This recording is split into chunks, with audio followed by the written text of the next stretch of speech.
काल अण्णामलई तामिळनाडू भाजपचा अध्यक्ष मुंबईतून म्हणतो मुंबई महाराष्ट्राची नाही, आणि हे देवेंद्र फडणवीस राज्याचे मुख्यमंत्री, हा एकनाथ शिंदे राज्याचा उपमुख्यमंत्री, अजित पवार राज्याचे उपमुख्यमंत्री हे नामर्दासारखे वक्तव्य बसून ऐकत राहिले.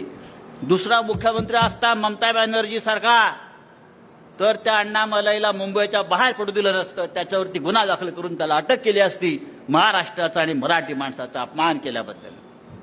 पण स्वतःला शिवसेना म्हणून घेणारे तुमचे एकनाथ शिंदे मिंदे बुटचाटे दिल्लीचे एक शब्द बोलले नाही. महाराष्ट्रावर मराठी माणसावर एक बाहेरचा माणूस येऊन हल्ला करतो. मुंबई तुमची नाही सांगतोय, मुंबई इथे बसलेल्या सगळ्या मराठी माणसांची आहे. ती कोंडव्यातल्या लोकांची आहे, ती पुणेकरांची आहे, ती परभणीकरांची आहे, ती जालन्यावाल्यांची आहे, ती नागपूरवाल्यांची आहे.